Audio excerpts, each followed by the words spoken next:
bisa memberikan kontribusi yang lebih besar kepada masyarakat, terutama masyarakat yang kita wakili. Nah, perbedaan itu hari ini kami rasakan. Jadi banyak hal ya perjuangan kita itu menjadi kenyataan. Salah satu contoh kita ambil gini Pak. Ketika pandemi itu kan tidak ada yang memikirkan soal bagaimana kondisi pesantren gitu ya. Santri-santri di pesantren. Nah, pada waktu itu terjadi di Komisi 8 terjadi perdebatan, ya ada kita usulkan bagaimana juga penganggaran itu disediakan untuk bagaimana membantu para santri dan pesantren-pesantren, begitu juga dengan madrasah-madrasah. Dan alhamdulillah pada waktu itu GOL dan pemerintah menganggarkan, kalau saya lebih kurang 2,6 triliun ya untuk membantu pesantren, TPQ dan madrasah-madrasah itu. Jadi itu salah satu lah yang bisa kita petik ya, dan kita merasa juga cukup puas ya perjuangan itu bermanfaat buat rakyat gitu Pak.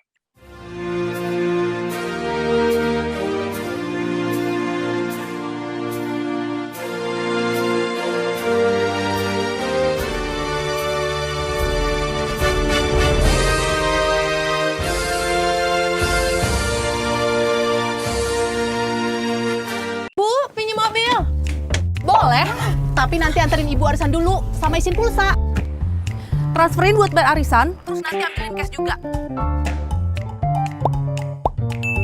Pinjam mobil sekali, nantinya banyak. Makanya perbanyak transaksi, kumpulkan poin, lalu tukar dengan kupon undian di BNI Mobile Banking dan menangkan hadiahnya. Gak pakai nanti.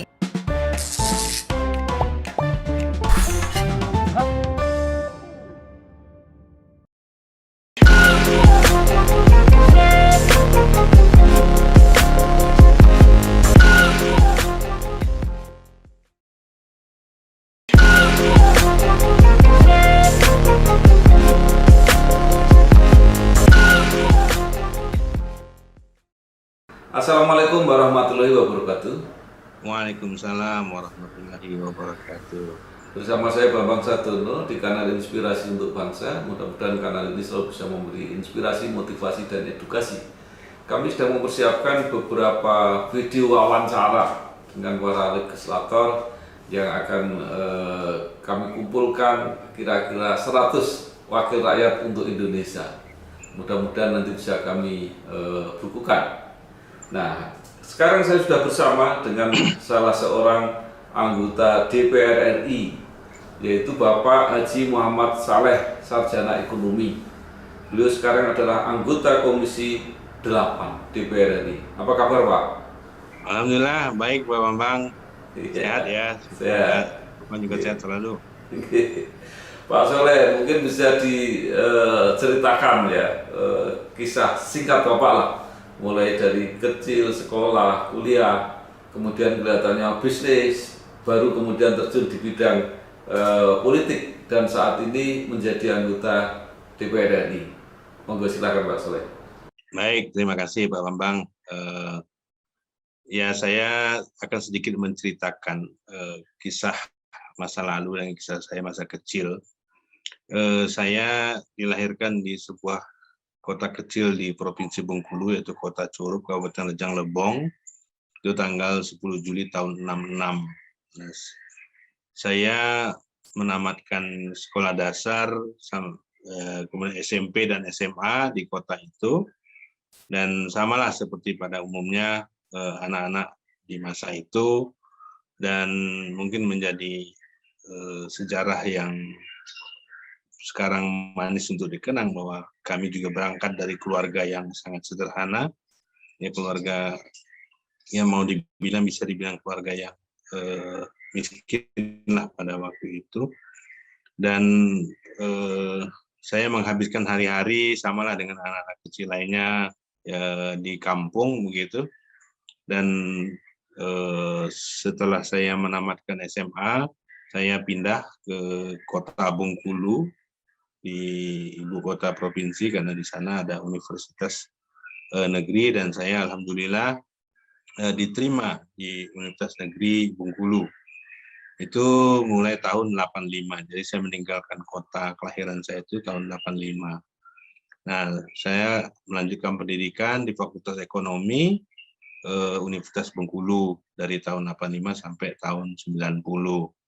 Nah, selama menjadi mahasiswa, saya ikut di berbagai kegiatan kemahasiswaan, baik itu di jurusan maupun dulu namanya Senat Mahasiswa, kalau sekarang mungkin BEM ya Pak ya.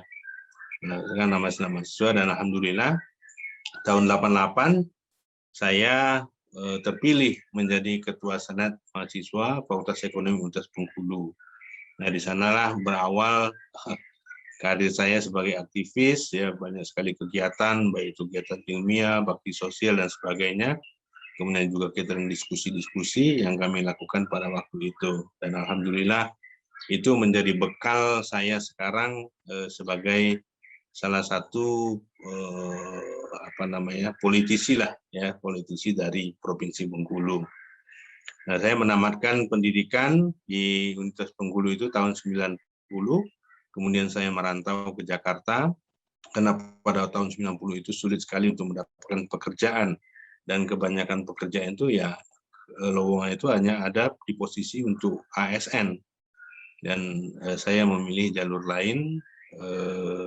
Akhirnya saya merantau ke Jakarta. Nah, di Jakarta tidak seindah yang dibayangkan, kehidupan saya juga begitu sulit ya, sampai-sampai saya pernah menjadi pedagang asongan, kemudian juga pernah menjadi kuli bangunan di Jakarta. Itu saya masih teringat sampai hari ini. Saya ikut membangun gedung di sebelah atrium itu, Balai Pustaka ya, Balai Pustaka itu bekerja sampai tengah malam mencari lemburan gitu, susahnya Pak. Jadi tapi hari ini itu menjadi kenangan yang sangat manis ya Pak. Ya Pak Saleh, saya mau nyela sedikit. Itu kan Bapak sudah lulus sarjana ekonomi ketika ke Jakarta ya? Ya betul Pak. Tapi kok masih jadi kuli bangunan? Ya dulu saya pikir begini Pak, saya juga tidak punya banyak saudara dan tidak ada yang bisa membantu menopang kehidupan, daripada saya mempertahankan gengsi sebagai sarjana tapi uang diberi orang, ya saya akhirnya berkarya. Apapun yang bisa saya lakukan ya saya lakukan, karena pada waktu itu itulah jalan untuk cari uang yang pasti. Jadi saya tidak merasa malu, kemudian saya lakonin dengan sungguh-sungguh, ya alhamdulillah bisa menopang kehidupan pada saat itu. Dan saya juga punya prinsip, ini kan bukan jalan terakhir bagi saya Pak, jadi tidak ada beratnya bagi saya daripada saya membebani hidup orang lain gitu.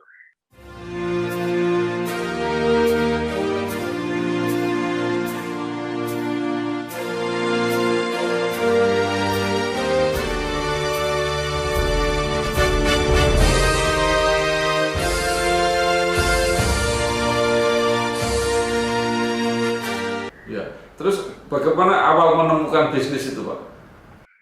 Pertama saya kerja Pak, setelah saya ikut setelah lebih kurang 2 tahun atau 3 tahun saya bekerja non formal itu, saya diterima bekerja di satu perusahaan. Nah kemudian saya bekerja di sana lebih kurang 1 tahun. Setelah itu saya pindah lagi ke perusahaan yang lain, dan di situ saya banyak belajar. Saya juga berkarir sampai dengan lebih kurang 6-7 tahun lah, 8 tahun saya bekerja di perusahaan itu, dari level yang bawah ya, dari tukang maintenance komputer sampai saya menjadi seorang di level manajerial. Saya menjadi national sales manager di perusahaan itu, dan itu perusahaan salah satu perusahaan distributor elektronik terbesar di Indonesia ini Pak. Nah kemudian dari situlah saya menemukan banyak pengalaman, relasi dan ilmu, sehingga pada akhirnya dari posisi saya sebagai National Sales Manager saya berhenti dan saya bergabung bersama kawan-kawan saya. Kita bekerja sama, saling bantu, akhirnya kita membuat satu perusahaan gitu Pak.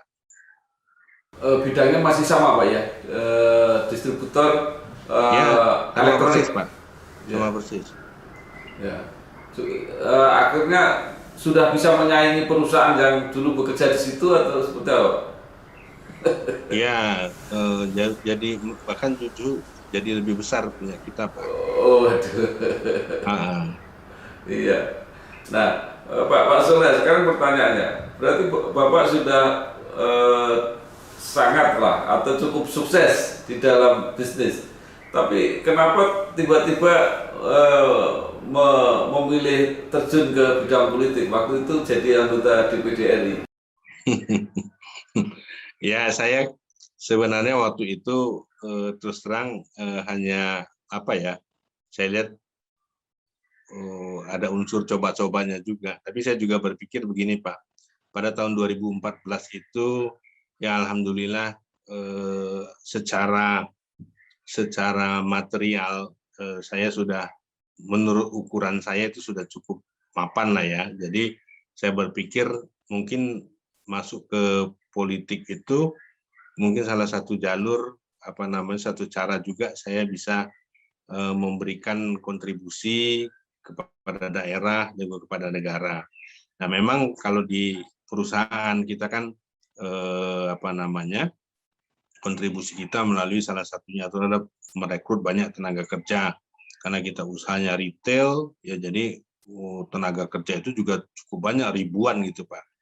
Nah, kemudian saya berpikir karena hari-hari saya sudah mungkin banyak waktu yang saya miliki, saya berpikir mungkin masuk ke jalur politik salah satu alternatif.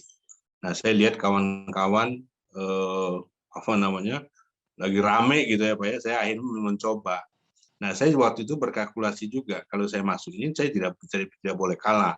Nah, saya menghitung segala sesuatunya, saya di atas kertas saya bisa menang gitu. Dan alhamdulillah memang waktu mencalonkan DPD itu alhamdulillah saya terpilih gitu, walaupun kita adalah newcomer ya, orang yang masih minim pengetahuan dan pengalaman politiknya, tapi melalui jaringan yang kita miliki alhamdulillah saya bisa menang. Nah, itulah awal karir politik saya, Pak. Iya, menjadi anggota DPR RI, bisnis seperti apa, Pak? Ditinggal terpengaruh atau tetap atau bahkan lebih maju? Sebenarnya gini, Pak, sebelum saya memutuskan itu kan kita sudah mengkalkulasi dan perusahaan juga sudah ditangani oleh manajemen yang profesional gitu ya. Jadi saya melepaskan jabatan dan aktivitas saya di perusahaan itu sebenarnya sama sekali tidak mengganggu jalannya usaha, dan bahkan sekarang usaha juga makin berkembang dan alhamdulillah makin maju. Nah, jadi saya merasa beruntung ketika saya terjun ini, dua hal bisa saya dapatkan. Pertama, perusahaan bisa berjalan dengan normal dan saya juga bisa berbuat sesuatu yang bisa saya berikan kepada daerah gitu, Pak. Ini menurut saya jadi catatan penting juga dan bernilai bagi dalam sejarah hidup saya. Jadi prinsipnya itu selagi apa yang kita niatkan itu kita lakukan dengan sungguh-sungguh, dengan tulus, kerja keras, dan memang berpolitik itu tujuannya adalah untuk kemaslahatan bagi umat, ya alhamdulillah apa yang menjadi cita-cita saya itu menurut saya sampai dengan saat ini bisa saya capai gitu, Pak. Halo Biotizen, sudah tahu belum kalau sekarang ada metode baru pengambilan sampel untuk deteksi COVID-19 selain swab lo? Biosaliva merupakan alternatif pengambilan sampel untuk deteksi COVID-19. Dengan Biosaliva, tes PCR COVID-19 akan lebih nyaman karena sampelnya diambil melalui metode kumur-kumur.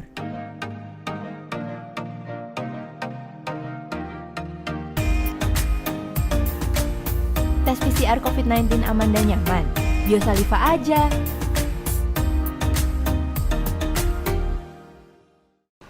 Ya, jadi anggota DPD, bahkan bisa menjadi ketua DPD, Pak. Apa kesan Bapak waktu itu? Mungkin itu Pak Bambang tahu itu kecelakaan politik. Sebenarnya ini kita buka lah ya, Pak. Sebenarnya saya juga tidak pernah bercita-cita untuk menjadi ketua sebenarnya pada waktu itu. Mungkin saksi matanya masih ada Ibu Hemas ya. Saya berpikir pada waktu itu cukuplah saya ketika kekosongan itu sampai wakil ketua sudah cukup, karena saya sadar diri bahwa kemampuan politik saya, kemudian jam terbangnya di dunia politik itu masih sangat minim. Jadi ketika pemilihan itu pada waktu musyawarah tidak menemui kesepakatan antara almarhum Pak Faruk dengan Bu Hemas, akhirnya kan terjadi voting ya Pak ya. Nah di voting itu saya sudah menduga kalau voting saya pasti menang. Nah tapi Pak almarhum Faruk dengan Ibu Hemas kekeh untuk untuk dilakukan voting, ya akhirnya saya menang gitu. Ya bukan tidak berarti saya menang gembira, sebenarnya saya juga stres Pak. Jujur saja saya bilang. Kenapa? Bukan ringan tanggung jawab menjadi ketua lembaga tinggi negara, apalagi dengan pengalaman saya yang sangat minim gitu Pak. Gitu kira-kira Pak Bambang. Bapak tidak hanya stres, bahkan sempat sakit. Itu sakit betulan atau enggak waktu itu Pak? Ya karena stres itu Pak, ya kan? Karena stres itu kan sebenarnya waktu karena apa? Sebelum ini ya, saya lengser itu ya Pak ya. Ya makanya sebenarnya saya kira-kira beginilah waktu itu ya sudahlah, karena saya juga berpikir logis saja. Pertama, jujur saya katakan, Pak Bambang juga pasti tahu bahwa kewenangan DPD itu masih sangat terbatas, ya kan? Kewenangan DPD itu masih sangat terbatas sehingga untuk memberikan kontribusi yang besar bagi bangsa ini ya juga sangat terbatas. Ini kita harus sama-sama akui, ya karena peran tidak punya fungsi penganggaran. Kemudian juga soal legislasi ya masih sangat terbatas. Yang hanya tinggal fungsi pengawasan dan dalam penganggaran pun hanya sebatas memberikan pertimbangan. Jadi saya pikir karena bukanlah sebuah lembaga yang punya peran sangat kuat untuk memperjuangkan aspirasi daerah, ya saya pikir untuk apa juga diperebutkan. Saya pikir begitu waktu itu Pak. Jadi saya memilih, udahlah saya lepaskan saja lah seperti itu. Iya, ternyata Bapak tidak hanya melepaskan ketua DPD, periode berikutnya Bapak juga melepaskan keanggotaan DPD dan pindah menjadi anggota DPR. Apa pertimbangannya Pak? Ya mungkin kalau kita mungkin sama ya Pak Bambang ya. Pak Bambang pernah di DPR dan pernah di DPD. Jadi sebenarnya cerita itu kita sama-sama sudah tahu bagaimana di DPR dan bagaimana di DPD. Memang secara kepuasan, maksud saya secara kepuasan itu memang di DPR itu kita justru kalau saya merasa melebih puas ya. Kalau memang hanya untuk kepentingan kita pribadi di DPD lebih enak ya Pak ya. Tapi kan kita tidak berpikir seperti itu, tapi kita bagaimana bisa memberikan kontribusi yang lebih besar kepada masyarakat, terutama masyarakat yang kita wakili. Nah, perbedaan itu hari ini kami rasakan. Jadi banyak hal ya perjuangan kita itu menjadi kenyataan. Salah satu contoh kita ambil gini Pak. Ketika pandemi itu kan tidak ada yang memikirkan soal bagaimana kondisi pesantren gitu ya. Santri-santri di pesantren. Nah, pada waktu itu terjadi di Komisi 8 terjadi perdebatan, ya kita usulkan bagaimana juga penganggaran itu disediakan untuk bagaimana membantu para santri dan pesantren-pesantren, begitu juga dengan madrasah-madrasah. Dan alhamdulillah pada waktu itu GOL dan pemerintah menganggarkan, kalau saya lebih kurang 2,6 triliun ya untuk membantu pesantren, TPQ dan madrasah-madrasah itu. Jadi itu salah satu lah yang bisa kita petik ya, dan kita merasa juga cukup puas ya perjuangan itu bermanfaat buat rakyat gitu Pak. As one of the best airport management companies in Asia and the pioneer of commercial airport industry in Indonesia since 1964, we are fully committed to managing its airport by upholding the principles of safety, security, services, and compliance. To provide more optimal service, as well as to support the government's program in improving the national economy, tourism, and infrastructure development acceleration, Angkasa Pura I is supported by subsidiary companies Angkasa Pura Logistic, Angkasa Pura Property, Angkasa Pura Support, Angkasa Pura Hotel, and Angkasa Pura Retail.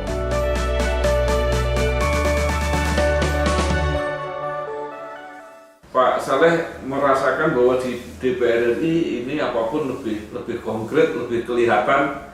Nah, di Komisi 8 apa saja yang bisa dilakukan, Pak, selain tadi membantu pesantren? Ya banyak hal Pak, seperti ini kan perjuangan soal bansos ya, kemudian juga pembangunan rumah-rumah ibadah gitu ya, melalui mitra-mitra. Nah ini kan perjuangannya juga cukup panjang Pak. Nah seperti sekarang kita memperjuangkan rumah tidak layak huni melalui Kementerian Sosial, dan alhamdulillah sekarang terwujud dan nilainya juga cukup signifikan ya. Kementerian Sosial bahkan yang melalui Kementerian Sosial ini justru lebih besar dari yang melalui PUPR Pak. Jadi satu rumah itu sekarang sudah mendapat lebih kurang 20 juta ya, yang selama ini sekitar 14 atau 15 juta.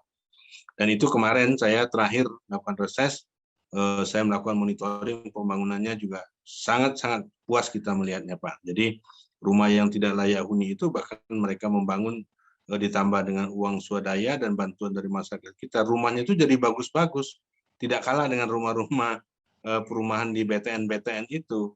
Nah ini itu baru dari satu sisinya. Kemudian juga soal bagaimana membantu masyarakat di tengah pandemi ini, soal beras, kemudian juga bantuan langsung tunai dan sebagainya yang dilakukan oleh pemerintah, dan kita melakukan pengawasan. Memang masih ada banyak tumpang tindih seperti yang pernah diberitakan ya, tapi saya lihat sekarang jumlahnya itu sudah tidak banyak. Memang data DTKS itu masih perlu diupdate ya. Nah mungkin mekanismenya ini, bagaimana mengupdate data itu, mekanismenya ini yang perlu dibahas bersama antara sebenarnya ini tugasnya pemerintah ya, tapi kita melihat kita akan memberikan masukan ya. Masih terjadi soal tumpang tindih, bahkan orang-orang yang selayaknya mendapatkan jaminan sosial itu justru tidak dapat, dan ada orang-orang yang dapat jaminan sosial itu seharusnya juga mereka sudah sepantasnya tidak dapat. Nah, tapi ini akan menjadi masukan yang kita akan berikan kepada pemerintah, Pak. Pak, kalau ada data semacam itu, apa nggak bisa dicari jalan tengah, diselesaikan di daerah, yang kira-kira orang sudah pantas dapat, langsung dipindahkan ke yang tidak dapat gitu? Oh bisa Pak, itu memang yang dilakukan oleh Ibu Risma sekarang dari Kementerian Sosial. Jadi kita diminta untuk mendata itu, ya nanti dilaporkan. Setelah nanti akan dilakukan verifikasi, nanti langsung akan ada perbaikan, Pak. Sudah dilakukan itu, Pak. Ya, baik. Nah, sekarang Pak, Bapak kan di situ ada Kementerian Agama juga di Komisi 8. Nah, sekarang ini kan orang yang paling ditunggu-tunggu, ini kan kebijakan mengenai umroh dan haji. Kira-kira Bapak bisa memberi gambaran seperti apa? Ya, saya kira gini, Pak, kalau soal umroh dan haji ini, kita harus proporsional dan rasional juga melihatnya, bahwa semata-mata soal haji ini sangat bergantung pada situasi pandemi ini. Jadi kalau misalnya kita sudah 2 tahun yang lalu terjadi pembatalan haji, yaitu dapat saya sampaikan tidak ada penyebab lain kecuali karena faktor pandemi ini.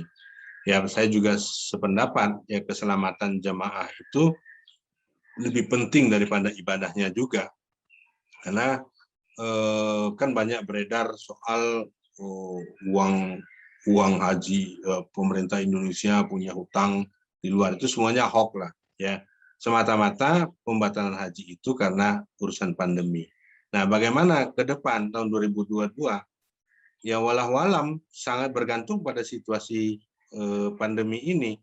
Kalau pandemi reda, nah sebenarnya kan bulan Januari 2022 ini umroh udah dibuka Pak ya. Nah, tapi kita tidak tahu perkembangan pandemi, apalagi ada Omikron yang sekarang juga semakin marak di luar. Nah, kebijakan boleh dan tidaknya umroh dan haji itu kan merupakan bukan keputusan pemerintah Indonesia, Pak, tapi keputusan pemerintah Arab Saudi. Nah, kalau kemarin dibilang ada dibuka haji, buktinya kan tidak ada juga, ya kan? Jadi kita juga harus proporsinya melihatnya, dan ya saya percayalah dengan Kementerian Agama, mereka juga secara profesional dan tidak ada kepentingannya juga Pak untuk membatalkan haji itu, ya kan? Justru ini tugasnya mereka dan mereka juga akan. Nah, saya ingat pada waktu awal pandemi itu akhir 2019, saya juga masuk di dalam tim panja haji. Pada waktu itu kita sudah sedang ngecek ini Pak, soal maktab, kemudian transportasi, catering, kemudian semua fasilitas hotel-hotelnya itu. Saya juga ikut di dalam tim itu dan ngecek pada waktu itu semua sudah clear, sudah siap semua. Tapi apa mau dikata, tahun 2020 awal pandemi masuk ke Indonesia, akhirnya dengan keputusan yang berat pada waktu itu Menteri Agama memutuskan untuk melakukan pembatalan haji. Tapi itu sekali lagi saya sampaikan semata-mata karena pandemi, dan itu juga keputusan yang diambil berdasarkan keputusan pemerintah Arab Saudi.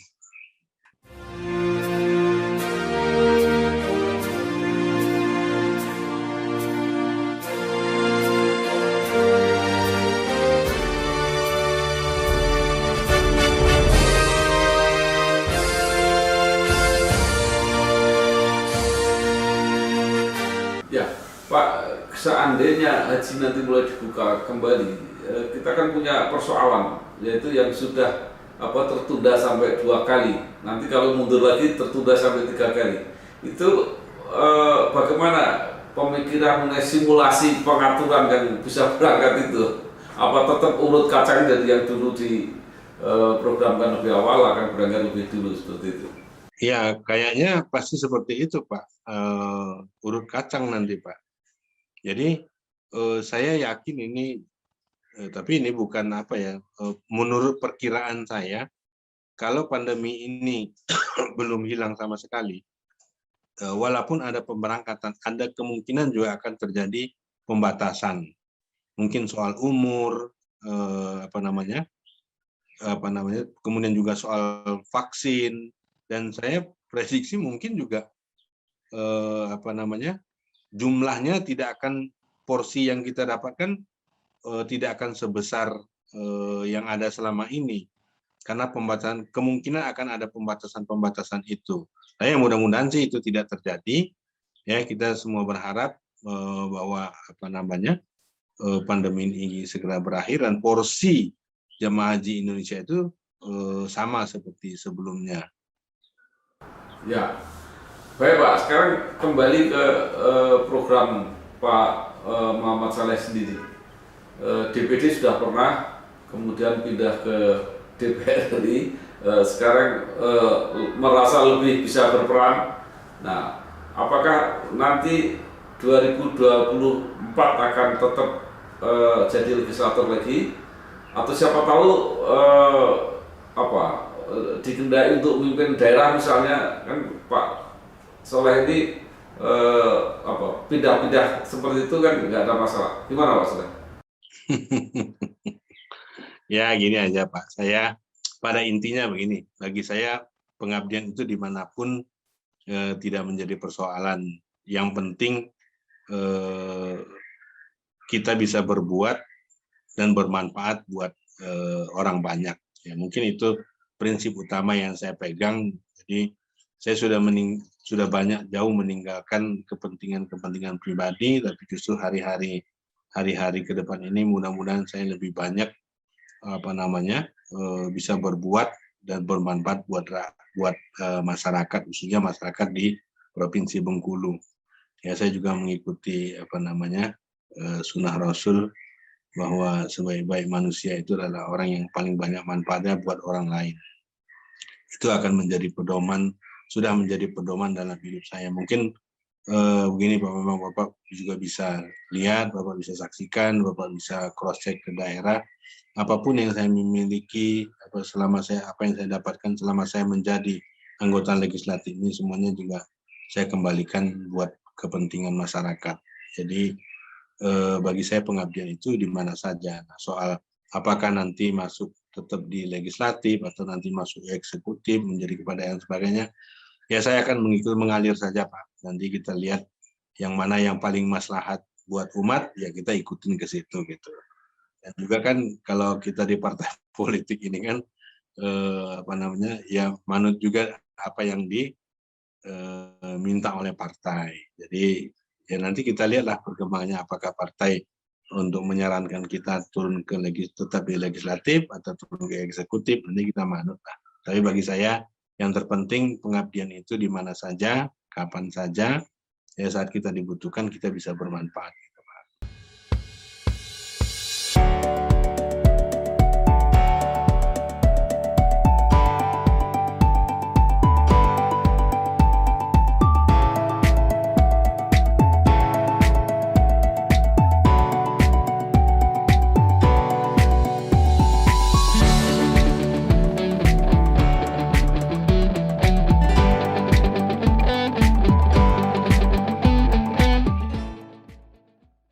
Ya, baik Pak Ahmad Soleh, supaya lebih jelas Bapak ini mewakili di DPR, mewakili Bengkulu dari Partai Golkar.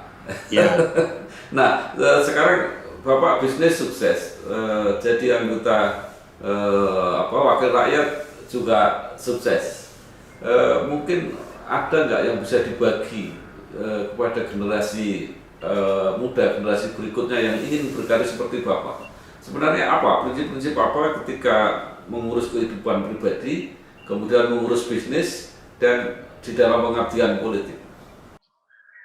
Iya, saya kira simpel saja Pak. Jadi apapun yang diberikan amanah kepada kita, ya kita harus fokus, kita harus sungguh-sungguh, dan kita harus kerja keras untuk mencapainya.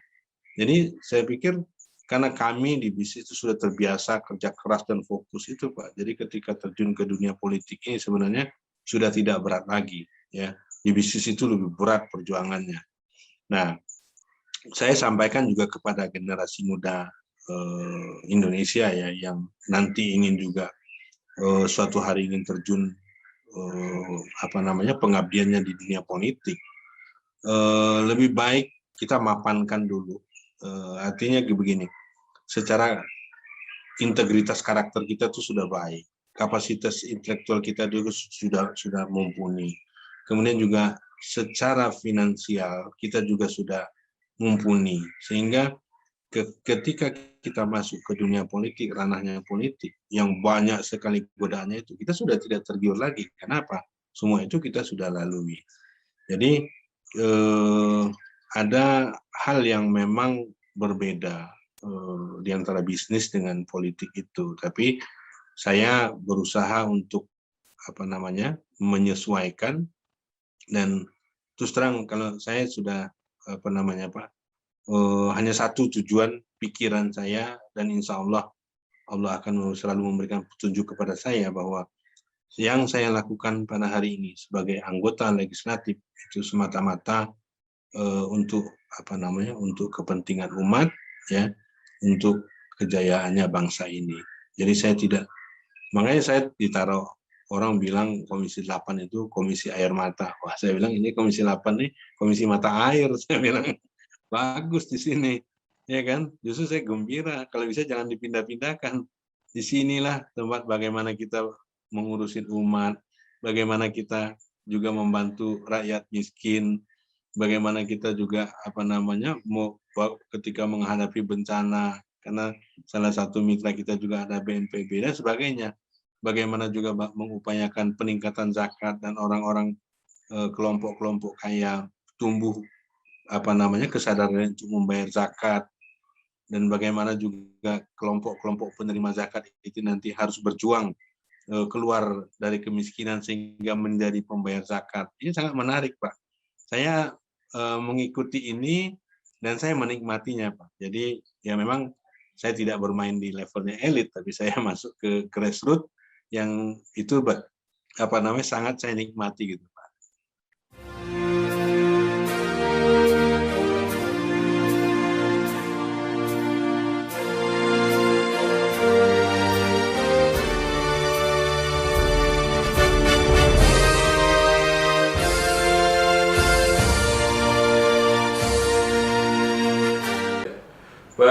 terima kasih sekali Bapak Haji Muhammad Saleh, Sarjana Ekonomi, sama-sama Pak. anggota Komisi 8 DPR RI yang telah menyampaikan apa yang diperjuangkan selama ini semata-mata demi masyarakat, demi konstituen. Mudah-mudahan selalu amanah, ya, selamat berjuang terus Pak, sukses. Amin. Wassalamualaikum Terima kasih, Pak. warahmatullahi wabarakatuh. Ya. Waalaikumsalam. Sehat selalu Pak ya. Sehat, iya.